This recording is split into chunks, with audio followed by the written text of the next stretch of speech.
specifically how retirees draw down their defined contribution plan balances. Congress recognizes the widespread adoption and popularity of defined contribution plans among private sector employers and their employees, and these plans have become the cornerstone of retirement security for millions of Americans. There is now an opportunity to build upon this system by expanding lifetime income options. This hearing will evaluate whether today's workforce would benefit from additional or more flexible payout options from the defined contribution plans as retirement needs continue to evolve. The retirement industry and Congress can work together to support predictable income streams and help retirees manage longevity risk and market fluctuations during retirement. Maximizing retirement savings is a shared goal. I look forward to discussing how the committee can continue its efforts to protect ERISA plan participants and strengthen their benefit plans. I want to thank our witnesses for joining us today. Each brings frontline experience helping defined contribution plan participants convert retirement savings into lifetime income.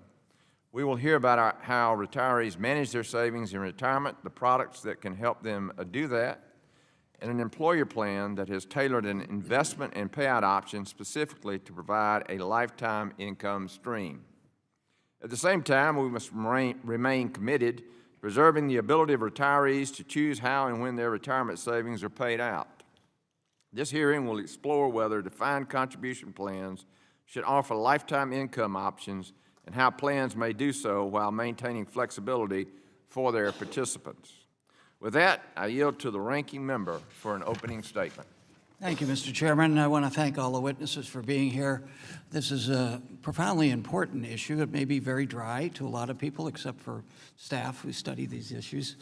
But in an era where our working people have more and more stress and less disposable income to invest in anything, retirement or their family or health care, this is just really discussion. And I hope we all are mindful that we want everyone to benefit from this. Nothing wrong with private investments. We still need Social Security, of course, because more Americans depend on that than ever. But what's happened with investment is really going to be concerning just generationally. And that's why this really should be a completely nonpartisan issue about how do we manage these opportunities to help the economy, but make sure it helps for everyone. And as people prepare for retirement, and people who aren't preparing for retirement, as we all did most likely when we were in our 20s and thought we would live forever, this is a really important discussion. In 2008, the Department of Labor issued a regulatory safe harbor regarding the selection of annuity products in retirement plans. And then in 2019, Congress took bipartisan action to establish a statutory safe harbor that makes it easier for retirement plans to offer annuity products, makes it much easier. If there is a bipartisan interest in going beyond that, Congress has already done, we must proceed carefully, as I said in my first comments, as these kinds of investments can be costly, opaque, and complex. And we want to be easy for everyone to analyze their risk assessment. But I think it's important for us to take a step back as well and be mindful that we're having this discussion about lifetime income in 401k plans at a time when there are far too many workers, as I said, are struggling to earn a decent income over their lifetime. Right now, many workers across the country are struggling to pay their bills and meet basic needs, let alone save for retirement. It is incredibly hard for workers to save for retirement when, according to the Federal Reserve, such as a simple $400 unexpected expense, like a car repair, could force them into a really dire financial situation. I think the numbers from the Fed are more than 40% of Americans are $400 in an unexpected cost in going into a dire financial situation, just a cash flow problem. So it's very important with our failures so far to extend the premium tax credits under the Affordable Care Act or have a meaningful discussion about how do we address that important fixed cost in American household, health care. That's going to make it more difficult for those 20 million Americans. And in this committee, we've had extensive hearings over the last 4 years about the 120 million Americans who get their health care from employer-based. Bad for the employer, bad for the employee. The chair and I have had multiple conversations about how we could work to make sure that both for employers and employees, those healthcare plans are also addressed because the quality of care and the cost is going up as well. So in all of that context, average Americans trying to decide how much they can contribute to retirement given the pressures on housing cost, healthcare, transportation, education, all the other fixed costs, and the lack of discretionary income makes this a really important long-term discussion that really should be bipartisan, in my view, and has been historically in this committee, and I think the chairman and I have worked collaboratively. And I'd like to really thank Dr. Ree for being here. Go Bears, representing a district that I like to say, if you go up to the Berkeley Hills, I have the pleasure of looking down from my district at Berkeley. So thank you for being here. I have nothing but respect for the Labor Institute, which I've had a lot of interaction with over the years, and your testimony, as well as the other witnesses. So we must work to fix these inequities. I've mentioned the ranking member of the full committee, Mr. Scott, and I consistently make the case that retirement security is fundamentally aligned with workers' wages. If you don't make enough and you don't have enough discretionary income to be able to make decisions in investments for retirement, it makes it that much more difficult. The more people earn, the easier it is for them to plan and save for retirement. At a minimum, we must support policy that increase workers' wages and strengthen their ability to organize and collectively bargain. The data is clear that unionized workers have greater access to retirement plans and higher participation rates than their non-union counterparts. And the research also is clear for non-union counterparts is their ability, the union members, to be able to negotiate a fair retirement plan helps non-union as well. But we shouldn't stop there. In 1935, President Roosevelt signed the Social Security Act into law, and when doing so, he said, quote, "This will give some measure of protection to the average citizen and to his family, his and her family, against the loss of a job, against poverty-ridden old age." Remind people that before Social Security, if you were old and you were an average American, you were poor. Social Security remains one of the nation's most effective, successful, and popular programs. It currently provides lifetime income to over 67 million Americans. According to the Center for Budget and Policy Priorities, for 4 in 10 retirees, it provided at least 50% income. And for 1 in 7 retirees, it provided at least 90% of their income. There have been Republican-led attempts to privatize or destabilize Social Security in the past, but fortunately, those misguided efforts were rejected, and we must now work together to protect and strengthen Social Security for future generations, who will all be, and baby boomers, of which I am one, who will all be at least 65 by 2030 for future generations. Finally, Mr. Chairman, today's hearing is happening at a precarious time for retirement savers. Risks are increasing while core protections are being abandoned or attacked. For instance, the current administration is walking away from a sensible rule protecting workers and small businesses from harmful retirement investment advice, often related to certain annuity products, while the administration is also finalizing a regulation to make it easier for retirement plan sponsors to offer risky investments, such as crypto, in workers' 401k plans. At the same time, my colleagues across the aisle appear intent on advancing legislation, some of my colleagues, that would make it harder for retirement savers to seek justice in courts when charged with excessive fees. It seems that such legislation may be connected to today's hearings. I hope not, as Republican witness prior hearing testified that litigation and the threat of it were impacting 401 campaigns. And lastly, just a few numbers that to me are staggering that Dr. Ree will talk about. Among near-retirement households, the share of 401k IRA assets held by the bottom 70% has substantially decreased since 2007. 7.2% to 4.9%, reflecting growing retirement inequality. This is a survey of Consumer Finances. The top 20% of households in this age group held 86% of 401k IRA assets in 2022, which is a reflection of the earlier numbers about how many Americans completely or largely rely on Social Security because they can't afford to get into 401ks. So with that as an opening statement, I hope that you take these and from a perspective of we want to work to make the system work and not have high risk or low risk, high reward for some investors and high risk, high or low return for other investors, like 80% of the American public. Mr. Chairman, I really appreciate this hearing and look forward to working with you to make sure that Americans have secure retirement for generations to come. The ranking member yields. Pursuant to Committee Rule 8C, all members who wish to insert written statements into the record may do so by submitting them to the committee clerk electronically in Microsoft Word format by 5 p.m. 14 days after this hearing. And without objection, the hearing record will remain open for 14 days to allow such statements and other extraneous material noted during the hearing to be submitted for the official hearing record. I will now turn to the introduction of our four distinguished witnesses, and thank you very much for being here. Our first witness is Mr. Suyar Kaleri, the head of the TIAA Institute from Boston, Massachusetts. Our second witness is Mr.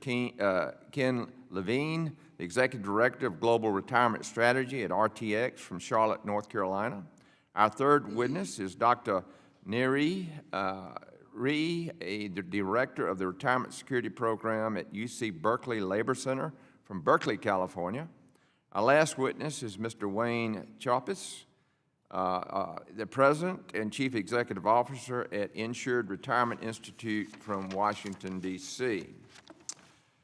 We thank again the witnesses for being here today. We look forward to your testimony. Pursuant to committee rules, I would ask that you each limit your oral presentation to a 3-minute summary of your written statement. As committee members have many questions for you, the clock will count down from 3 minutes. Pursuant to Committee Rule 8D and committee practice, however, you will not cut off your testimony until you reach the 5-minute mark. I would also like to remind the witnesses to be aware of their responsibility to provide accurate information to the subcommittee. I will first recognize Mr. Kaleri for your testimony. Chairman Allen, Ranking Member DeSaunier, and distinguished members of the subcommittee, thank you for inviting me to testify on the steps we can take to continue to modernize our retirement system. I'm Surya Kaleri, and I serve as the head of the TIAA Institute, a division of the retirement service provider TIAA.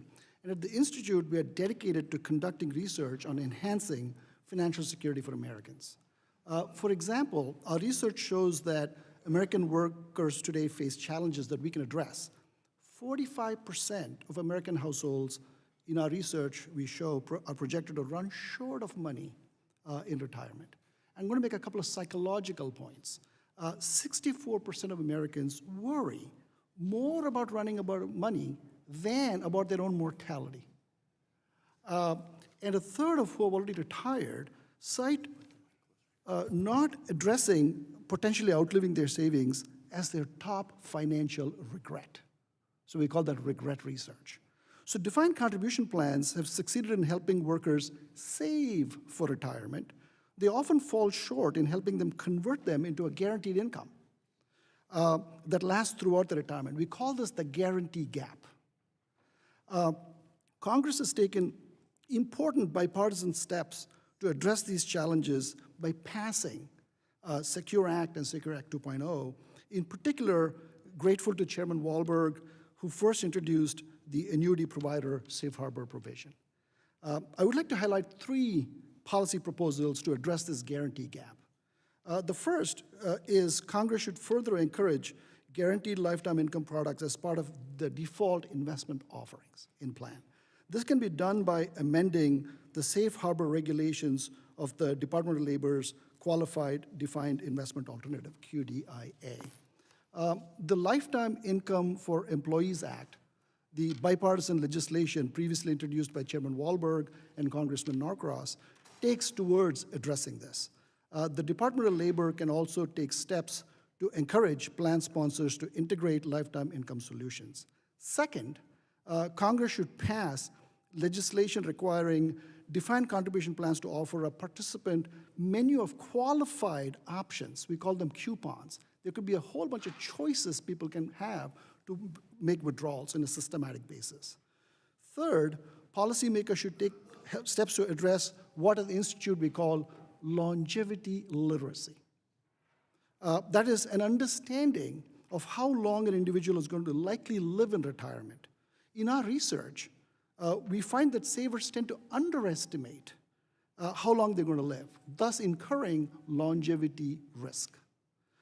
So providing workers with enhanced longevity literacy education can help them plan better. So thank you for your leadership on this critical issue and for this opportunity for me to testify. When the time is right, I'm happy to answer questions.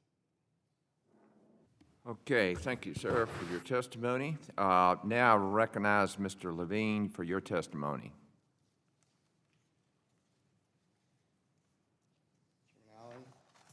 Mic, sir, your mic. And if you would hold it closer to you, that would be great. Thank you. Is it on? It is on. You got it. Thank you. Thank you for that. Chairman Allen, Ranking Member DeSaulnier, members of the subcommittee, thank you for inviting me to testify today on the important topic of modernizing retirement policy for today's workforce. I'm Ken Levine, Executive Director of Global Retirement Strategy and part of the Pension Investments team at RTX. I'm an actuary by training and have worked in the employee benefits arena with a focus on retirement for nearly 40 years, 29 of them with RTX and its predecessor companies. RTX, formed by the April 2020 merger of United Technologies and Raytheon, is today one of the world's largest aerospace and defense companies.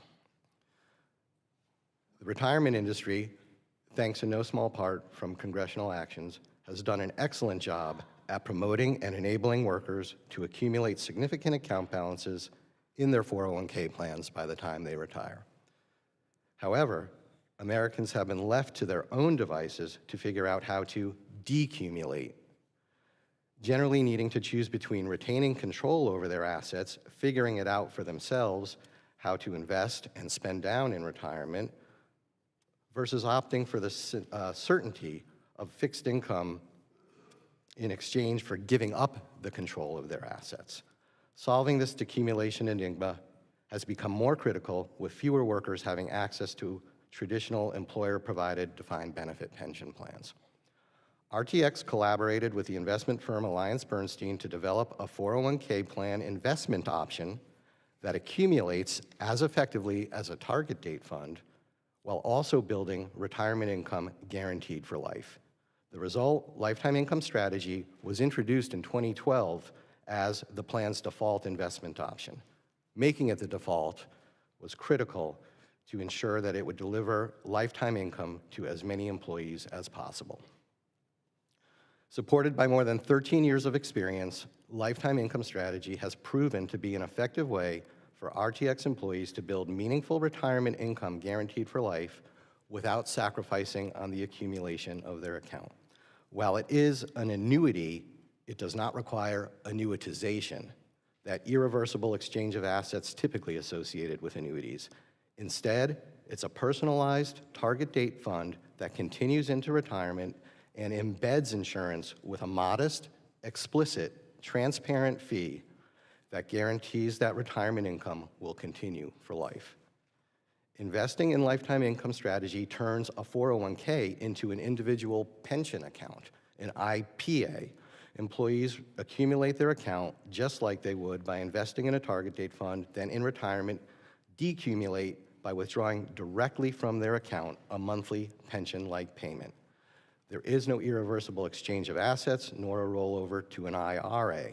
The retiree's 401k balance remains their 401k balance, with the potential for continued growth if investment markets perform well, increasing income during retirement, but protection of that income in down markets.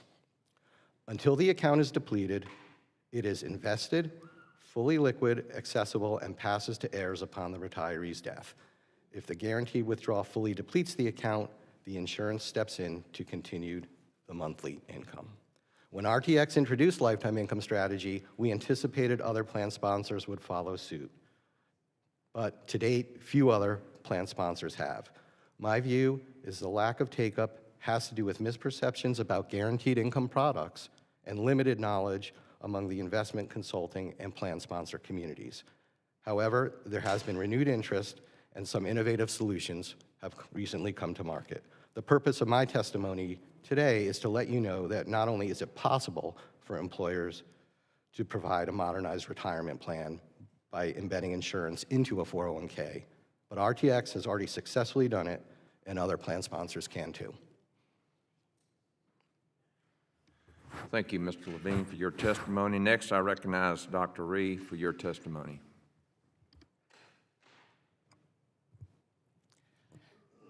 Good morning, Chairman Allen, Ranking Member DeSaulnier, and distinguished members of the subcommittee. Thank you for having me here today to testify on this important topic. So my name is Nari Ree, and I direct the UC Berkeley Labor Center's Retirement Security Research Program, focusing on the challenges facing most American workers in the current retirement system. So today, I would like to talk about some of those challenges, and also take some time to highlight the need for strong guardrails if we're going to be talking about further congressional action to further integrate lifetime income products into 401k plans. So first of all, big picture. As we discuss modernizing retirement policy, it's important to understand that the current system is set up to work for the few and fail the many. Nearly half of wage and salary employees in this country, mostly low and middle wage workers, are not covered by an employer-sponsored retirement plan, whether a pension or a 401k. 2 out of 5 working age households have nothing saved in a retirement account. And for about a quarter of Americans, Social Security is going to be their entire lifetime in old age, lifeline in old age. So while there are record assets held in 401ks and IRAs, there's very little trickling down to the middle or even much less the bottom.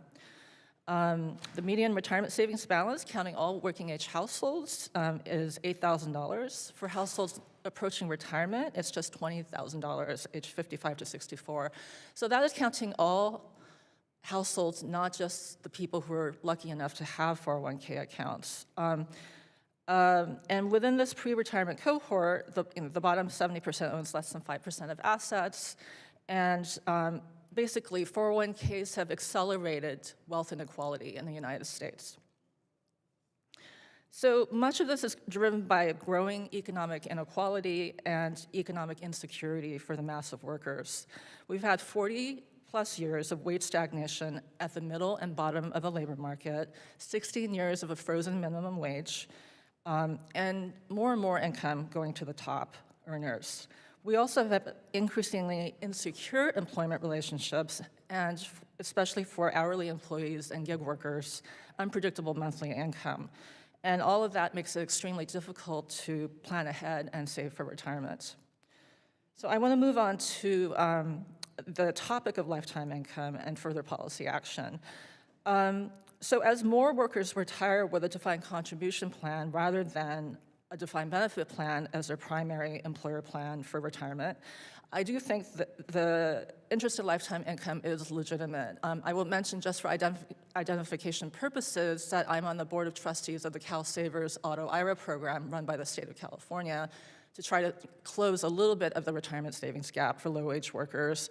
And I've talked with fellow researchers about the possibilities of offering annuities and plans. But there are significant questions when you talk about defaulting annuities into a product like that, especially in terms of any changes to worker protections. Annuities vary widely in terms of the nature of the guarantee, the level of complexity, the benefit structure, the cost structure. Annuity pricing can be opaque because there are key drivers of costs that are not made public or disclosed to consumers, and that includes the life tables underlying the benefit, and also sort of variable annuities. Often there are some undisclosed costs as well in terms of the upside that you're giving up. And Importantly, some annuity products do involve long-term contracts for participants, and all of this means that there should be a high level of fiduciary care. This is not like a target date fund, right? It's a lot more complicated. Because of this, Congress should not compromise existing standards of protection under ERISA. Any move to expand the use of annuities as a default investment must include strong guardrails to protect employees' hard-earned savings. 3 points on that. We need careful standards for defaulting participants into annuity products, both in terms of the kinds of products, the quality of the insurers, and the thresholds for defaulting employees. Laws and regulations should protect participants against excessive costs. This includes actuarial fairness. Disclosure requirements should allow employees to make informed decisions comparing products on an apples-to-apples basis. So to circle back, the most important retirement system is the Social Security system, which is a bedrock of American retirement, and that needs bolstering. Thank you. Dr. Reed, thank you for your testimony. Lastly, I recognize Mr.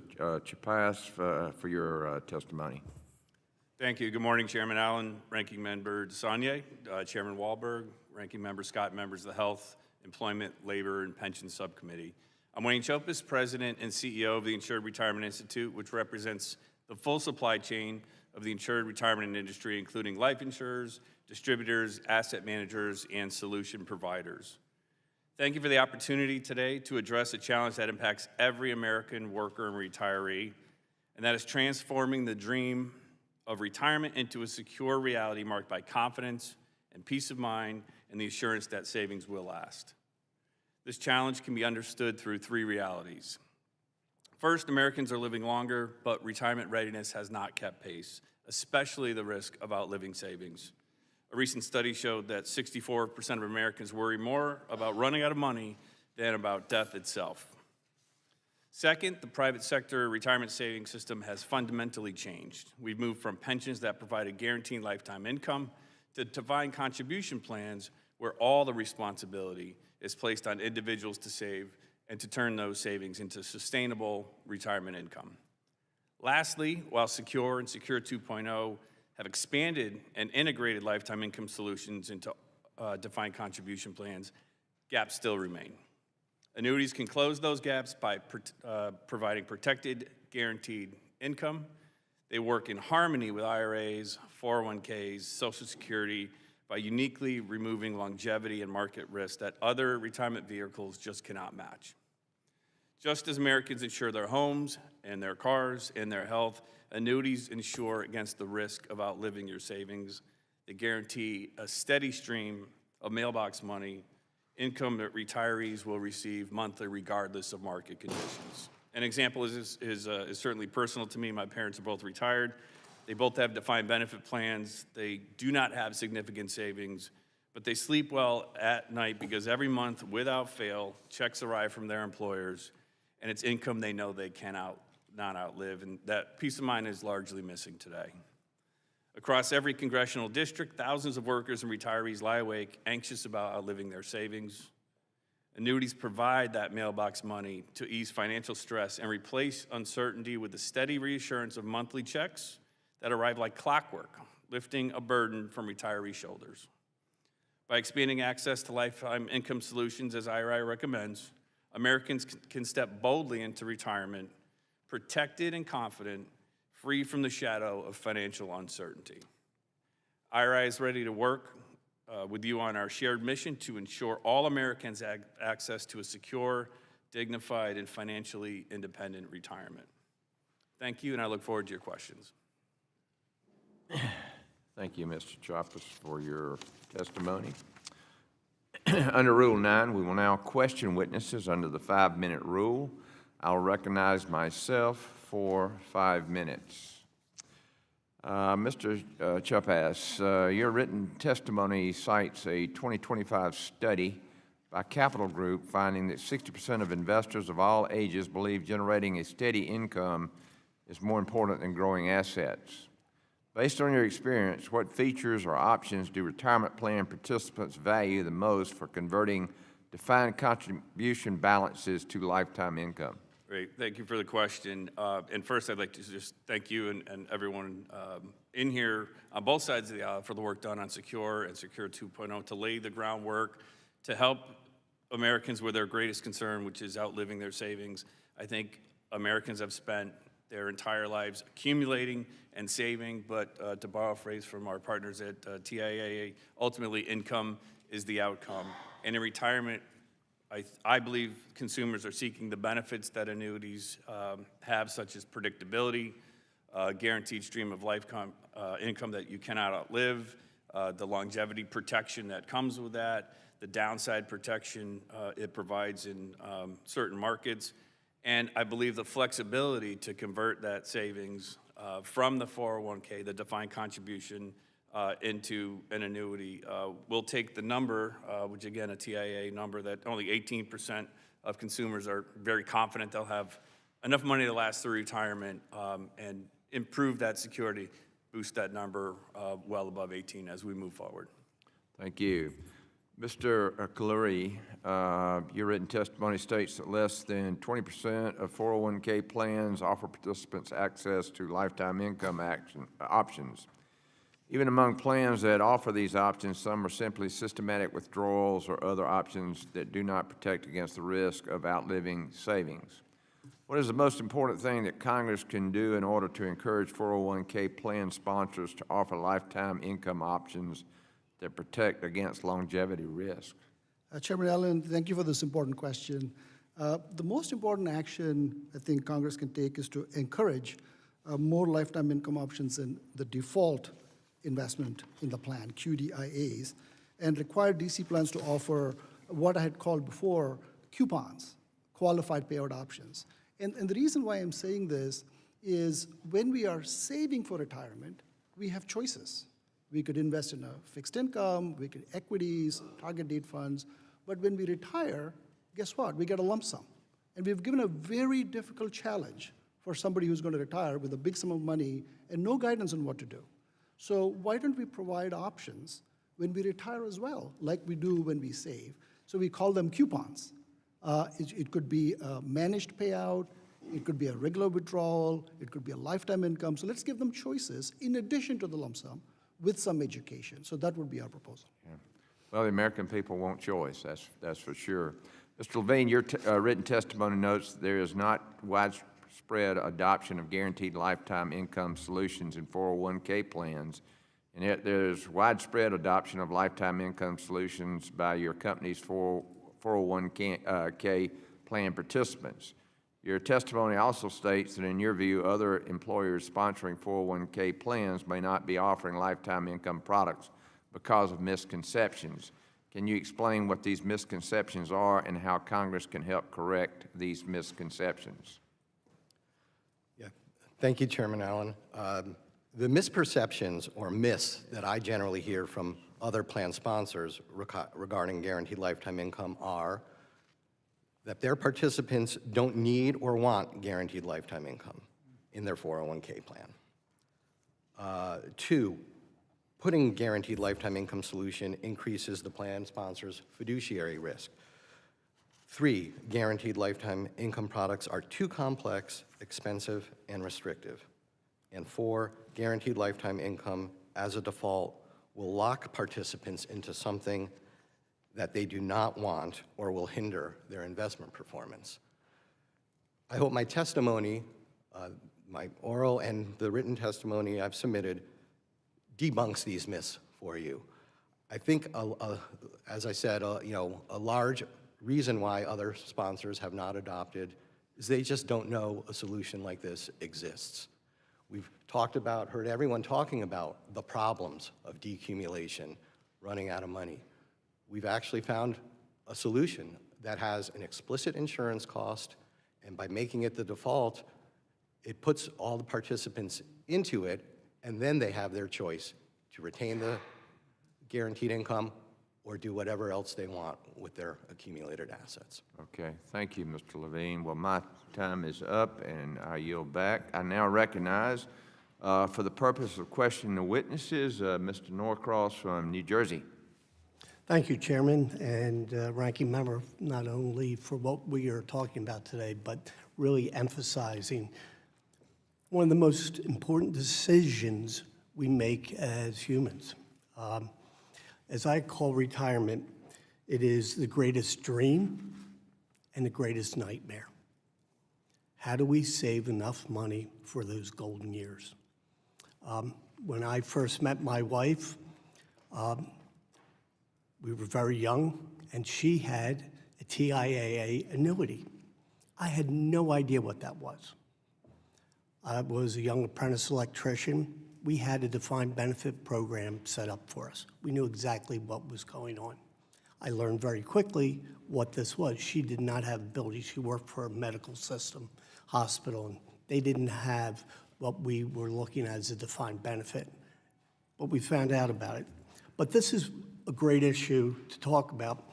I was on the joint employer, the multi-employer plan back in 2018, where we were addressing some of the issues, some significant issues with the defined benefit plan. Luckily, we were able to address that. But today, as people are getting ready to retire, and I look up here at the dais, the ones with gray hair are the ones who are thinking a lot more about this. Between Secure 1.0, not everybody has gray hair. Blonde hair, too. And 2.0, we made some terrific changes that I think will give opportunities, because the earlier you invest, the better chance you have. I heard all the statistics about people who are outliving their savings. That's the nightmare. And we're not all experts. We might have a great 401 plan, but you get the sum of money, and what do you do with it? We're not experts. How much do you withdraw each month? For those who want to take on that risk personally, great, God bless you, go do it. But annuities do give that opportunity of a guarantee, a promise. You know what's going to come. And that's why I believe there are a number of issues that you've talked about that we really can change here. This is bipartisan, and I'm really glad to hear that. I have a bill with Chairman Wahlberg called the Life Act, which makes some more adjustments in the annuity. But again, it's a choice for the annuity. Doesn't mean anybody has to take it. I think the guardrails that some of you spoke of. But how did we get to where we are today, where there's so many misconceptions? So, Mr. Clory, you laid out some ideas on what we can go in the future. How do you think we got here? I understand years ago it was a very different world, but tell us how that's changed in the last 10 years. Yeah, so when I think about my grandparents and their access to defined benefit plans and the peace of mind, we can sense the safety and comfort they had. But for a variety of reasons, costs notwithstanding, they've been diminishing, and we've added a defined contribution plan in the beginning as an addition. But with one going down and the other going up, we have swung hard towards, and we've done a good job with encouraging people to save. But the time has come with 30 million baby boomers headed towards retirement that we have to now start thinking about how can we provide that lifetime income option. One quick illustration in addition to the parents' point that you were making. We had a story the other day that the oldest check recipient from TIAA was 104 years old, and that interview was 2 years ago. And when we interviewed him, he concluded by saying, Surya, to the interviewer, I think I beat the odds. But having that sustained lifetime income for those many years becomes very important. Thank you. Mr. Chopis, when we talk about what plans are available, and you're 104 years old is a pretty good run, the idea of annuities 30 years ago and what they have transformed into, obviously we want them to be affordable. Transparency is all a great idea. But then how do we explain to the average person who's not part of a union, who is laid out by fiduciaries that we hire, the average person, how do they make it to the annuity and say, this is a good idea? You're not going to lay out 30 different plans and have the average person. So what can we do to help change that perception? But, thank you for the question. And I've seen in my 30-plus years in this industry that the products continue to evolve. the innovation post-secure is starting to ramp up. And there is a simplicity to how an annuity works, especially from a defined benefit plan, a defined contribution plan standpoint here, that I think it is easy for our consumers, whether it's directly through their plan sponsors or through the use of a financial advisor, to understand the straightforward dollar amount today that turns into this amount every month for the rest of your life that you cannot. We're running out of time. Thank you, Chairman. I yield back and love to follow up with you.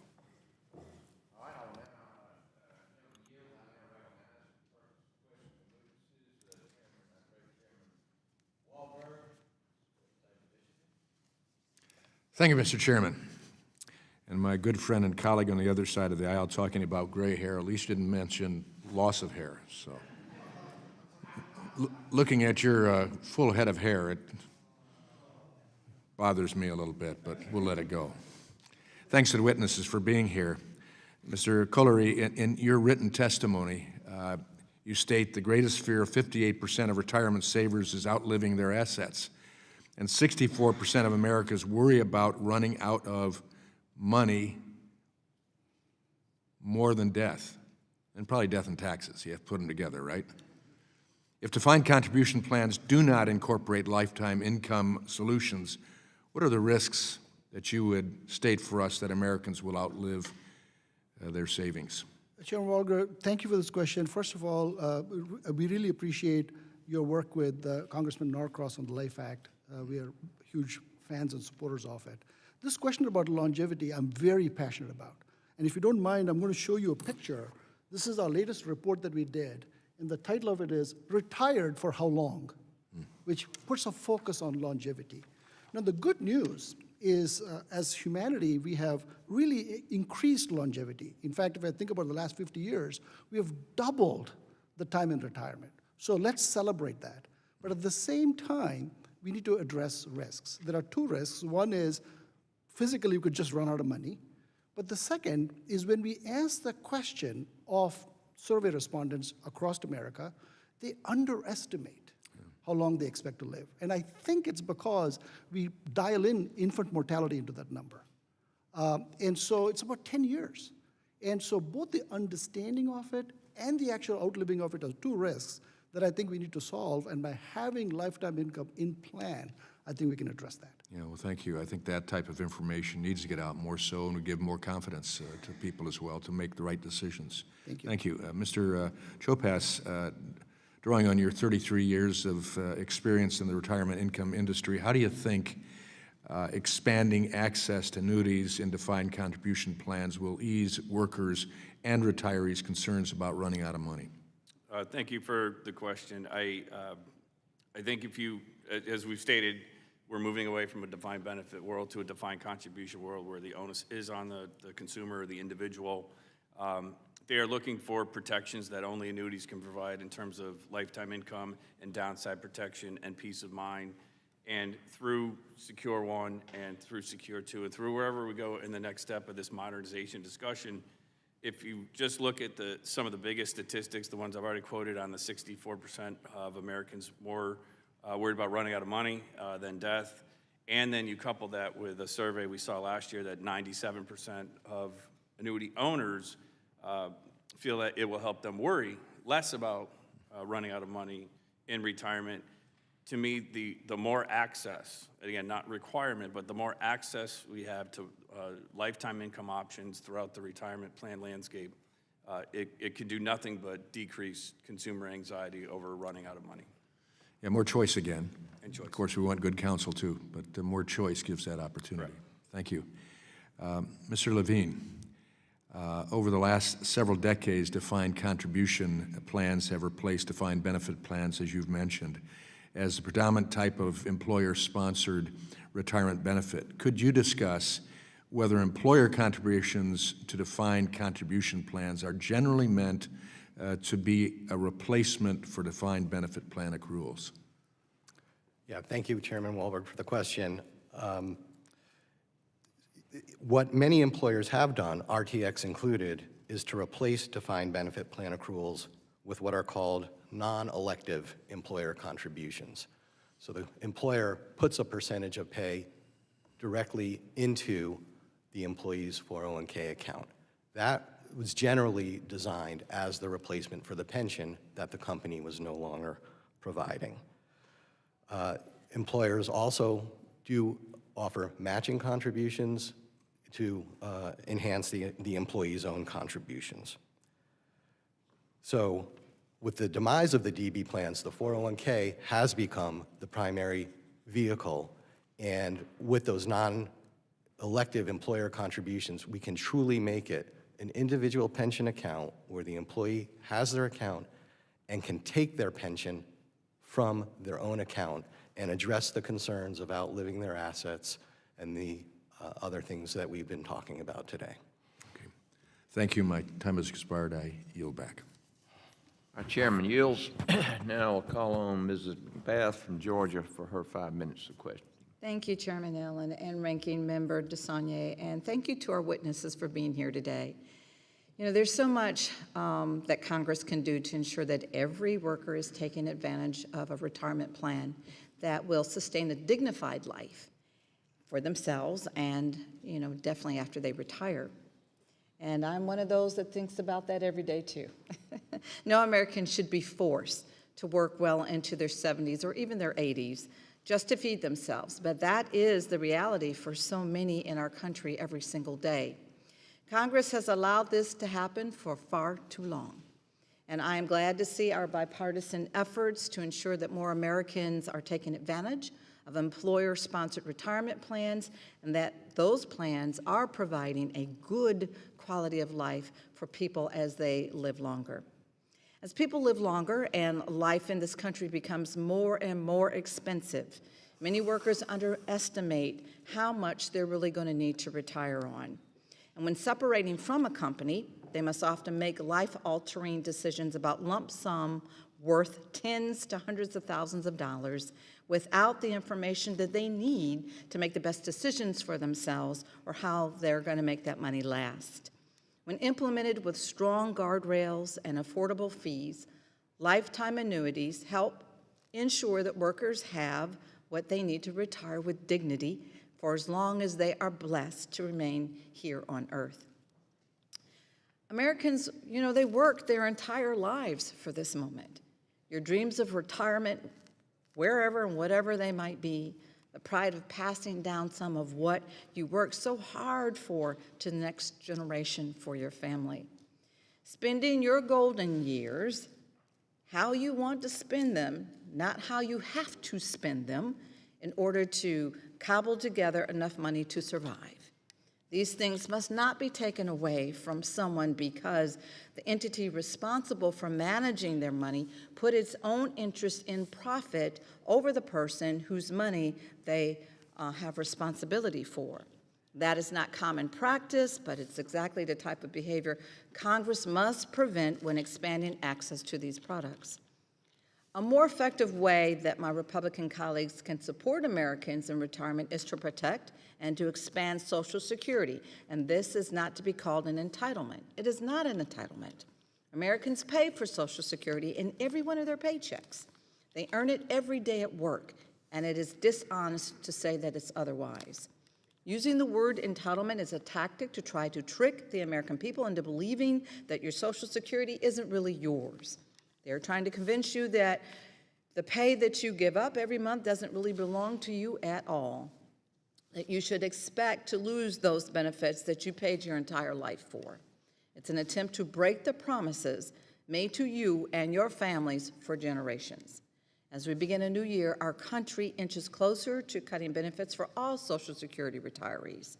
Unless Congress acts, a typical couple that retires after benefits are scheduled to be cut in 2032, just a few years from now, will lose $19,000 in payments every year, benefits that they already paid for and rely on to survive. Social Security was never meant to be the American people's sole retirement plan, but that is the unfortunate truth for almost half of our population. Almost half of working Americans have no savings at all in a retirement account, which means that they're just a few years away from losing their only source of income in retirement. It is a problem that we cannot afford to ignore any longer.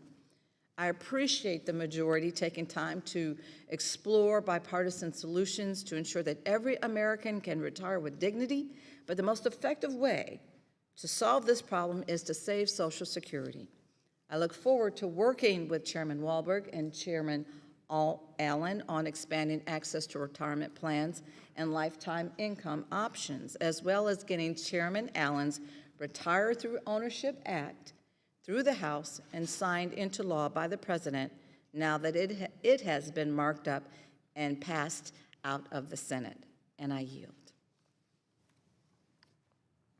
The gentlelady yields, and now I'll call on Mr. Wilson from the great state of South Carolina and my neighbor across the river for his 5 minutes of questioning.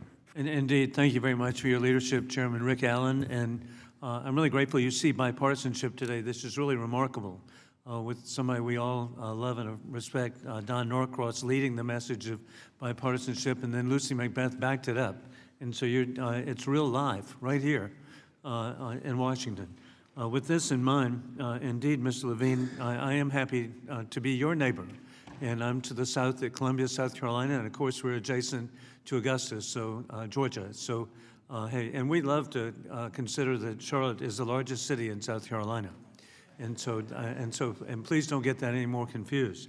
With that in mind, it really is impressive to me that RTX savings, that the assets you have, $59 billion, 212,000 participants.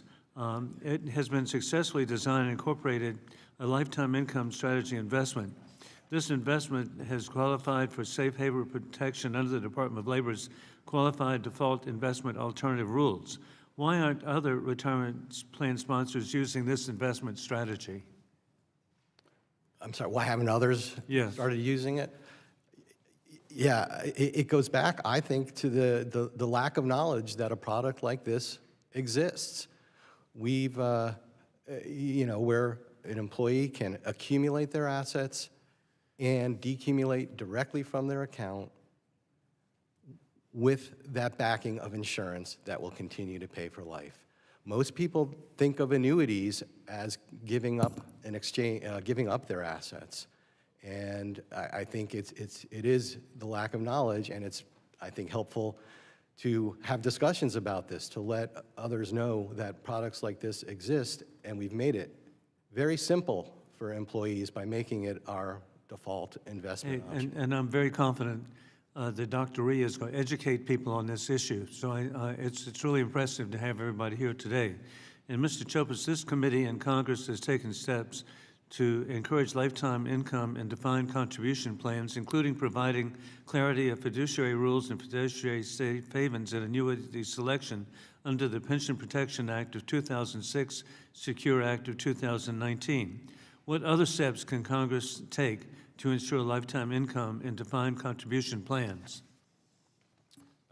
Well, I think to the question and also next steps on the fiduciary safe harbor, the Secure Act did allow plan sponsors to rely on state commissioners for certification around the company, but not necessarily the product, and we've worked hard and believe Congress can boost confidence on that front.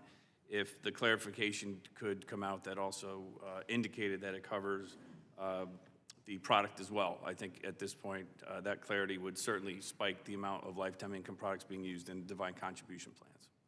Thank you very much. And indeed, Mr. Kluri, thank you for promoting lifelong financial security. As the past chairman of the India Caucus, I particularly appreciate your heritage. Additionally, I appreciate as the current Korean Caucus chair, Ms. Dr. Rhee. Hey, it's exciting to see the people who are here today and what a contribution you make to American society. With that in mind, it's reassuring to see the bipartisanship and respected leaders like Chairman Tim Walberg and Congressman Don Norcross with the Life Act. And so what would be the strongest argument that we can make and presentation we can make to promote this bipartisan legislation? Is this directed to me? Yes. Thank you for the question. I would say, with all the discussion that we've had so far, the fact that it's a very complicated decision to make, to have a lump sum and figure out what do I want to do. To buy a car is difficult. To make a decision on a sum of money that's we have saved for retirement is even more difficult. So to make it easy, providing what the Department of Labor can do, a tips sheet to plan sponsors to say, here are your options, and here's the merit and demerit of each of these options for your circumstance. And providing both education and the choices at retirement, I think is going to be very helpful, that fits nicely into the Life Act construct. Well, it really is exciting. I'm glad you brought up about buying a car. People need to know, in the big, beautiful bill that President Donald Trump successfully achieved, the interest on the car payment now is deductible, something that is appealing to many of us. And so thank you for your presentation, and I yield back. I thank the gentleman for yielding.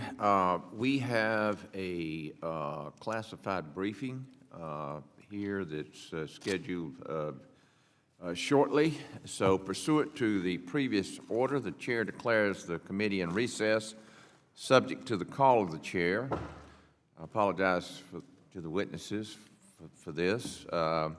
But we'll plan to reconvene promptly after the briefing that many of us here need to attend. The committee now stands in recess.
The Education and Workforce, Health, Employment, Labor, and Pensions Subcommittee is back in order. I recognize myself for 5 minutes. Well, thank you to all the witnesses for being here today. We apologize for the interruption. I want to start with you, Mr. Levine. Of course, as you know, the retirement industry, the Trump administration, Congress, and this is a bipartisan effort, I believe, have made efforts to promote and enable Americans to save for retirement through 401k plans. RTX has, of course, as you testified, developed a way to incorporate the security of a lifetime pension into its 401k plan called the Lifetime Income Strategy. The Department of Labor recently issued an advisory opinion September clarifying that the Lifetime Income Strategy is a qualified default investment alternative, or QDIA. I wanted to follow up on some things you said in your testimony. I wanted to clarify. You said there is no universal exchange of assets within that plan. I think I know what that means, but could you explain that? Sure. Thanks for the question. Yeah, so there's no irreversible exchange of assets. Irreversible. I That's can't read right. my own handwriting. Right. Irreversible. Which means, you know, that people typically think of when they're purchasing an annuity. You Right. hand over a pot of assets to the insurance company, and in return, you get the guaranteed income. Right. With Lifetime Income Strategy, the income actually comes out of your own account, and you still have full access to that account. The insurance doesn't kick in until you've depleted your account, and then what's called a guaranteed lifetime withdrawal benefit would step in and continue to pay you once you have depleted the assets in your own account. So I think that probably resolves a few concerns people sometimes have about Exactly. annuity. One is that, I mean, if you look at the stock market the last 12 months, probably outperformed most annuities. So if you're drawing down on your own 401k assets, which, would be a mixture, say, of stocks and bonds. That's right. That might have a better return. It does. In fact, yeah, that's quite astute. It's how this really works. The assets are in a 60% equity, 40% fixed income portfolio while you're in retirement, and that's I'm saying a higher, 60 equity, 40 that's a portfolio, higher yes. Because the insurance is in place, that's a higher growth exposure than most people would invest in during retirement. Yeah, usually considered higher risk, but That's right. not because of the annuity component. Exactly. So there is a high probability that your account balance will continue to grow in retirement, and each time it does, a new high water mark is set, and your payout rate goes, applies to a higher amount. And I think that perhaps, ameliorates another concern people sometimes have about annuities, which is fees. In fact, I think it was page 6 of your testimony, Dr. Rhee, where you have a graph of return or total value of one's retirement assets compared to fees, based on fees. Obviously, higher the fees, the less you benefit. But if you're only annuitizing to take care of longevity risk and you're drawing down 401k, more conventional assets first, I would think that would help to minimize the fees, the costs of the annuity component. Yeah, so within that 60-40 portfolio, the insurance fee is part of the expense ratio. Right, right. So it is baked in there, and so the returns, but again, we believe it's a higher return than a typical portfolio because of the higher growth exposure, essentially covers that insurance fee. And you still get return in excess of the insurance fee. And how do those expense ratios compare to traditional 401ks that were maybe just still parked 60-40 or 40-60? Right. So this was probably the biggest consideration and concern we had when implementing Lifetime Income Strategy, because most of the other investment options in our 401k plan have very, very low fees. They're, Right. we're a large plan, Right. we can Can get take advantage very of low fees. economies, yeah. The insurance fee, when the participant gets to retirement age, the insurance fee fully kicks in, and it's over 1%. And that's a large fee compared to our other investment options. And that was the biggest thing our ERISA counsel, internal and external, needed to get comfortable with, Yeah. that this fee is supportable by the value that participants Of get from it. taking care of the longevity risk, yes. That's right. Okay. Well, thank you very much for your testimony. I'll now recognize Ranking Member Scott from Virginia for 5 minutes. Thank you, Mr. Chairman. We've heard a lot about the percentage of workers who are covered or participating in plans. We haven't heard much about it, it's about somewhere around a half, but we haven't heard how many are in plans and have enough of a fund balance to actually retire on. If you use that as a standard, maybe enough to generate about 2/3 of your salary for life, what portion of people have sufficient retirement plans?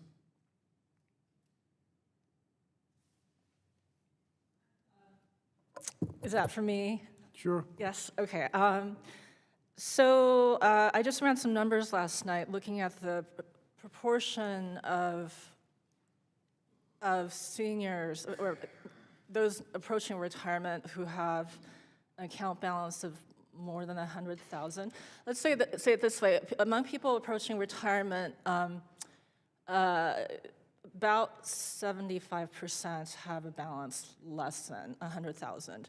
What $100,000 will get you in terms of annuity income at age 65, I don't want to overstep with the actuary on the panel, but if you were to say that's not going to replace enough on top of Social Security to get you anywhere near 2/3 replacement rate.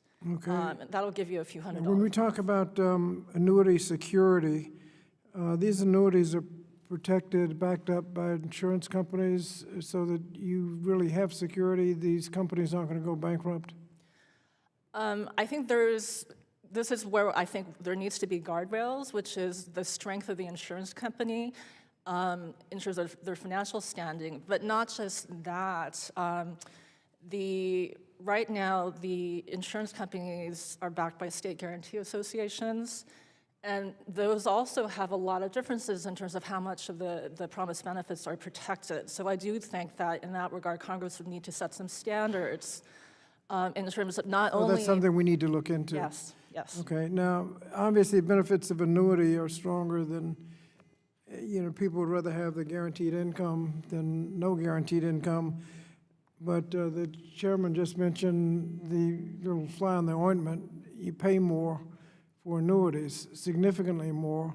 And we had one suggestion that you ought to be able to start investing in annuities from the beginning and presumably be paying higher fees all the way along. That doesn't seem like a good idea. But how do we compare apples and apples so that we know if you've got a retirement fund, how is that comparable? What do you get in terms of annuity? And I think you were just talking about, can you do as well just leaving it in there and taking out a little bit? And I think this is where I raise the issue. There are so many different kinds of annuities. There are good products that are more transparent in pricing, and there are other ones where it can often be hard to tell how much upside you're giving up. And there just needs to be stronger standards in that regard. I do think that it is fair to pay extra for the guarantee, but I also have a question. You pay a higher fee. It's the fact that typically the market will ask a certain price in return for absorbing risk, and that will fluctuate over time depending on how fixed income bond markets are doing. I will just stop there. Okay. Well, you can do this anyway. What does Congress need to be doing? So One thing I think that would be helpful, we talked about these fees, and having something that has higher fees involved with it raises the fear of litigation among plan sponsors, that if we put in something that has higher fees, we'll face a lawsuit saying you're giving us something that has high fees. So if the standards of bringing litigation could be raised or made clear that these types of products are okay to offer. With unlimited fees. With With some unlimited limited fees. With unlimited fees? I wouldn't. That's what you want? No, not Unreasonable unlimited fees? fees, but as I explained to Mr. Andre, in our product, the fee pays for itself by allowing a more aggressive investment allocation, which Which you could have done on, leads to higher which you could have returns. done on your own. The problem with doing it on your own without the insurance is that you're taking a lot of risk. And so if investment markets do decline, then you have no income to draw on in retirement. Whereas if you embed the fee into a more aggressively invested portfolio, you still get all the upside. And what we've shown is that the net of fee return is similar to what an uninsured portfolio would get. Thank you. The chair next recognizes Dr. Fox from North Carolina. Thank you very much, Mr. Chairman, and I thank our witnesses for being here today. Mr. Chappas, the Insured Retirement Institute has suggested Congress should require defined contribution plans to offer an investment alternative that would provide guaranteed lifetime income as workers save for retirement. That's one answer to Mr. Scott's question. What benefits would an annuity investment option offer participants as compared to other investment alternatives traditionally offered by defined contribution plans? All right, thank you for the question, Dr. Fox. I think what's clear is consumers are seeking choice and seeking optionality. Two-thirds of individuals between the age of 65 and 70 don't think that they could confidently retire during that time frame.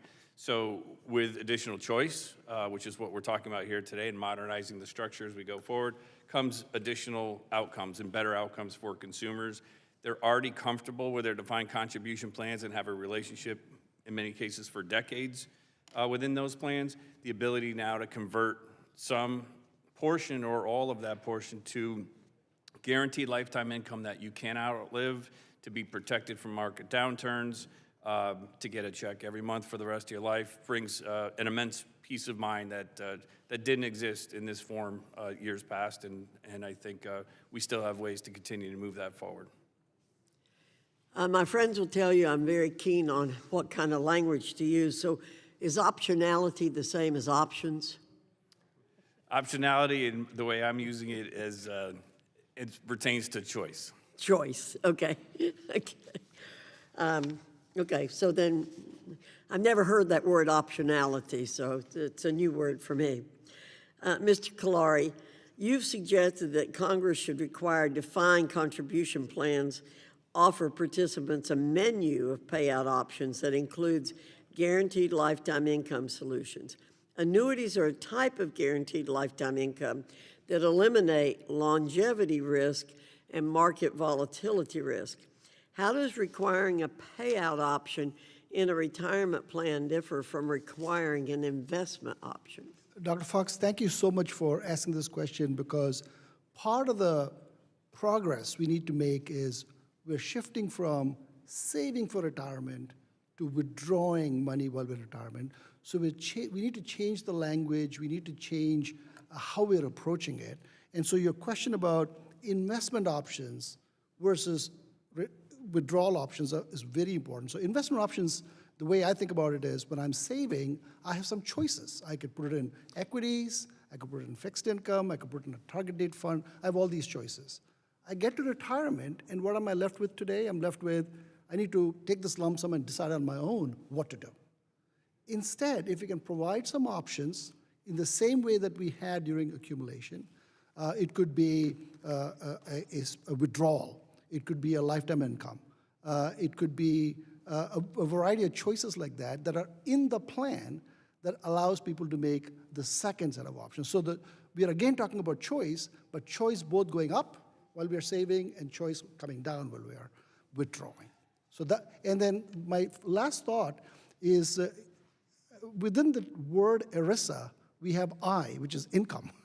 So we are finally at the stage talking about introducing the I back in ERISA with these choices. Thank you. Mr. Levine, I understand the RTX retirement plan's lifetime income solution offers both a guaranteed lifetime income investment option and a lifetime income payout option. Why, in your view, is a lifetime income solution important as both an investment option and a payout option for plan participants? So it goes, I think, right to exactly what Mr. Caleri was just saying. We allow people through lifetime income strategy to accumulate as they would within the 401k plan, investing in a target date fund, and then at retirement, their option is right there. They can turn on that withdrawal and continue and know it will last for a lifetime, but they don't have to. They have the choice. They've built up a balance which is comparable to what they would have built up even if they didn't have the insurance. So we're allowing participants to build a balance that's just as big, accumulates just as much if you didn't have the insurance, but gives you that choice of a payout option to take it or take your account balance and move it to an IRA and do however you please with it. Thanks, and I'd like to offer an answer to Mr. Scott, although he's not here, when he asked, what does Congress need to do? As little as possible. Thanks. Thank you. And the chair next to recognize is Mr. Takano from the great state of California. Thank you. Yes, we are a great state. Thank you, Mr. Chairman.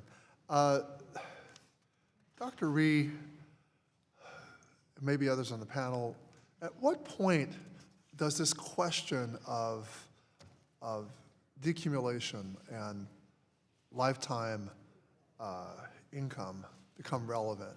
How much do you have to have saved to actually have this be a problem for you?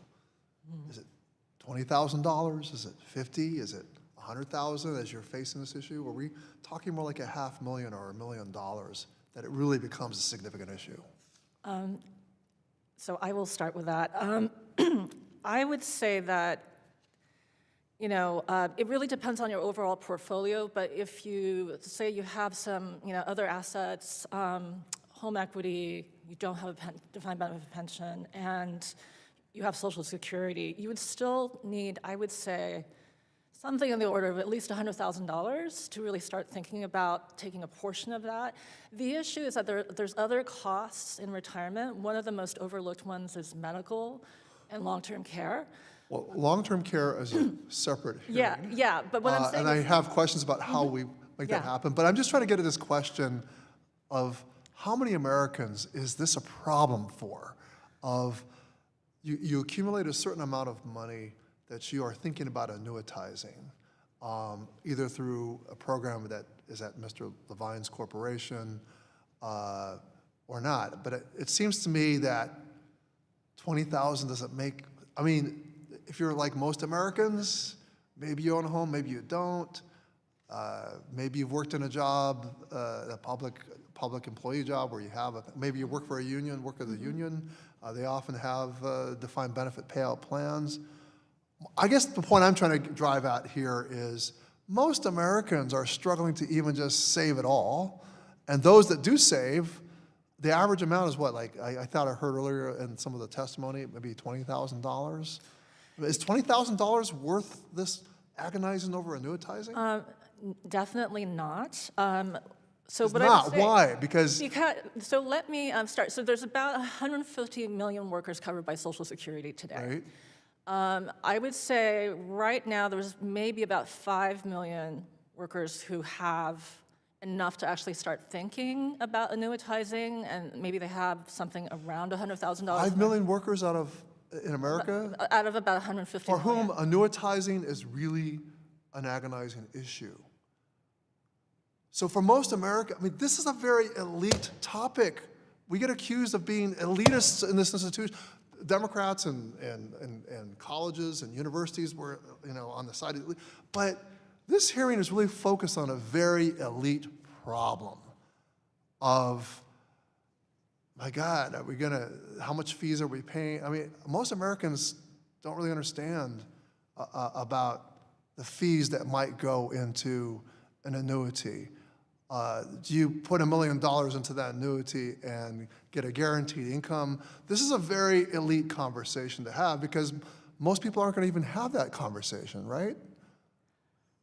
Definitely not. Most people, the vast majority of Americans are not going to have this problem because we're talking about the percentage of Americans that have $250,000 saved for retirement. It's a very small It's number. very small. So annuitization is just it's a problem for people who have at least maybe $100,000 saved, and most Americans don't even have that saved, would you say? I think the bigger problem for us here in this room and in Congress is we have a huge nation of people who are facing retirement only with Social Security, maybe a little bit of equity in their houses. And this is the underlying anxiety of America and a huge political problem for us all. They thought the American dream was going to pay out for them, and it's not. They're not facing a dignified retirement. And I would suggest to the chair, the former chair who's not here, that this is a problem for Congress to deal with.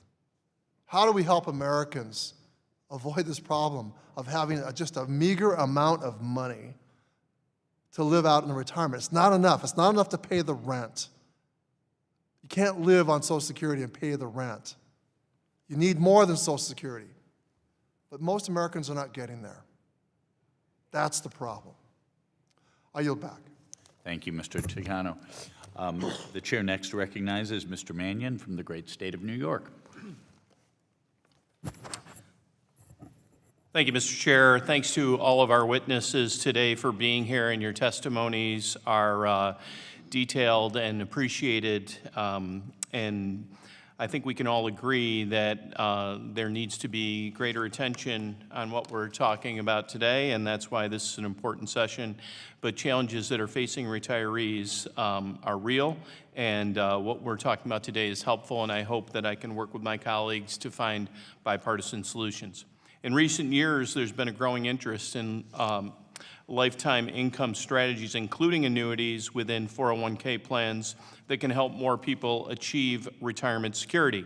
I believe all workers should have the access to options that best align with their financial goals and needs, helping them enter their retirement years with confidence and educated decision-making, having that background. Over the years, the steady decline of defined benefit or pension plans has created real challenges and shifted more risks and responsibilities onto the workers. Some of the information regarding annuities can be intimidating to people who are not financial planners or proficient in the understanding of how these things work. For generations, pensions have provided workers with predictable lifetime income in retirement, and they still do for many, particularly those in the public sector and union-represented employees. As a former Teachers Association president, I represented educators who cared deeply about having a secure, defined benefit retirement. Later, as a state senator, I worked to help strengthen public retirement benefits in New York. And for years, there was a system that asked younger teachers to contribute more out of every paycheck, only to receive a reduced pension benefit upon reaching a later retirement age. That imbalance was neither fair nor sustainable, and we made progress in improving it. But this is after a tremendous negative impact on teacher recruitment and teacher retention. The teachers I represented saw the value of predictable income at the end of their career and fought hard to protect it, as did I. I'm encouraged to see that shared sentiment in today's discussion of lifetime income products. I'm encouraged to see that and hope to find bipartisan solutions that include appropriate transparency and safeguards. A few questions. My first question is for Dr. Rhee. While it's unfortunate, in my opinion, that fewer and fewer workers are being offered a traditional defined benefit plan by their employers, it is my understanding and my experience that unionized workers typically have them, or there's a higher percentage of union workers that have them. Can you talk about the advantage of being in a union as it relates to that, but also with the other folks that are testifying here, how unions have navigated through this and assisted their members, along with their also employees, in determining what best works for them? Great. Thank you for the question. So just overall, in terms of the remaining coverage for defined benefit pensions in the U.S., which has been relatively stable over the last decade, is on the one hand public sector workers, and on the other hand, mostly unionized sectors like the trades. So obviously, unionized workforces tend to have just better benefits and pay overall than non-union workers, including being much more likely to have defined benefit plans. They also have a positive impact on state-level labor policy and higher standards for all workers. I would say that unions have fought really, really hard to maintain defined benefit pensions at the bargaining table because they know how much it matters to their members. Defined benefit pensions are just simply more efficient than 401ks for delivering retirement income. There are no profits. The annuities are priced perfectly, right, to the actual workforce. That's part of how you run a pension plan. And it's been, I noted that with the UAW strike, for instance, with the auto workers, one of the demands that they didn't wind up winning on, but more and more unions are actually starting to think about how do we get defined benefit pensions back if they had to give it up recently. And what's happened is that in a lot of cases, as they've switched over to 401ks, there's been a both reduction in employer contributions and the passing on of risk. And so a lot of workers have not done well in that system when they've been transitioned over to 401ks. Thank you. Thank you to everyone who testified today. Certainly very informative for me and appreciated as we navigate towards the future. Thank you so much. Mr. Chair, I yield back. Thank you, the gentleman, for yielding. Now I call on my friend, our ranking member, Mr. Sonnier, for your question, sir. Thank you, Mr. Chairman. And for Ms. Fox, I looked up the definition of optionality, and it is the quality of being available to be chosen, but not the obligation. So I'll share that with her more. Ms. Chopis, you had a wonderful line that I didn't write down quick enough in your testimony about how people are making the choice just to pay their bills as opposed to, I wrote the word longevity, but could you just repeat your choice of words? So I get it right. Was it the mailbox money comment? No, prior to that, you were just talking, which all of you have talked about in various forums, about consumers are making choices, but they're not real choices because they've got to decide whether they pay for their health care, whether they put more money into retirement, whether they put more money into child care. So it's not, my questions are driven by wages because you have to have people making enough to contribute enough. But in addition, in this instance, you've really got to be able to have that real choice. So you had an interesting terminology about paying your bills versus mortality, I think. I think it was 64% are more afraid about living their income than death, I think, Right, was yes. what I covered. And I also point out that statistically, annuities are, in many cases, middle-income household Right. products, right? The average income of an annuity holder is $76,000, and I believe 70% of all annuity purchasers make less than $100,000 a year. So what they're using that for the predictable lifetime income stream, but your point is well taken, that is to cover any of a myriad of potential monthly expenses. They've just put that predictability and that lifetime guarantee piece behind as they determine how, to respend that lifetime income check. So if you're a small business owner, which I used to own restaurants, thin margin, you make choices to get good employees to offer benefits, health care, 401ks. It becomes also a challenge to the small business as well in terms of liquidity and attracting a good workforce. I think, I can't speak to that as that's Right. not my specific background, but I do know highly competitive defined contribution plans with lifetime income streams attached to them are ways to attract and retain key workers as you move forward. But it goes back to your observation that you've all shared in various forms. This is a choice. So how are you going to pay your bills every month? When you get that number from the Fed that almost half of the American public is $400 away from an unexpected expense to being overdrawn in their bank. Dr. E., thanks again for being here. Talk a little bit more about the numbers I mentioned earlier about just concentration of investment. I mean, it makes sense. Capital well spent, getting returns. If you got more money, you make more money. But that choice part and how difficult it is when your wages aren't keeping up. But it's also one of our measurements is dated. Well, a lot of our economic measurements are dated. Wages are great. You have to bring them up to have people be able to contribute, as you've said.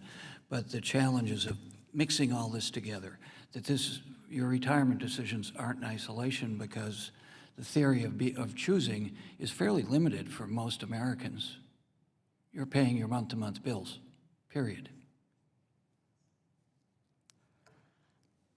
So, as I mentioned in my written testimony, American productivity has about doubled over the last few decades, and workers have captured a smaller and smaller share of that, and wages in the bottom and middle have basically been flat. And so I think what a lot of households are facing is that kind of costs like housing and healthcare and also education have gone up, and their income is falling behind. And the consumer price index just isn't adequate to actually capture the impact of that in terms of what's happened with sort of some of the larger components of the cost of living over time. So what I see is that, for instance, in the Cal Savers program, we saw in most 401ks that if you do auto enrollment, you get a 10% opt-out rate. What the state auto writers are experiencing is 30% opt-outs and sometimes even higher, and a lot of cash outs. And what that reflects is the economic reality of the low-wage workforce that these programs serve. People feeling like they just can't even afford a 5% deduction out of their paycheck. And also that there's a lot of turnover and people cashing out of accounts, and we saw a lot of that during the recent the COVID pandemic, and the economic impact on workers was that they withdrew more and more from their accounts. So I do think that for the vast majority of workers, having enough, really being able to share enough in the nation's prosperity to be able to actually save for retirement is a privilege. Thank you, Mr. Chairman. I yield back. I thank the gentleman for yielding, and now I would like to recognize the ranking member for your closing remarks. Thank you, Mr. Chairman. Just following up, since I'm talking to a fellow Californian who lives in a high-cost area, the other challenge is for people in high-cost housing areas. We talked about the other costs, but so many people are living on the equity of their homes in urban areas, and where 65% of the GDP is from. So when you're looking at retirement in its totality, it's really a scary moment to continue this. Mr. Chairman, again, thank you, and I think this is an opportunity for us to work together to a more efficient, safer retirement system for the country that allows people to really have a choice. But we've got a lot to work on, and I'm more than anxious to work with you to do as much as we can, as soon as we can.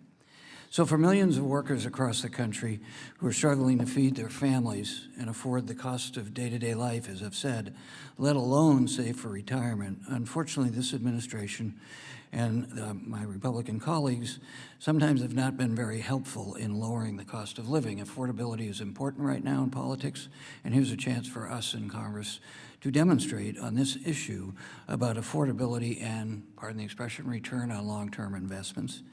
Instead, prices are too high right now, healthcare premiums are skyrocketing, and wages have stagnated.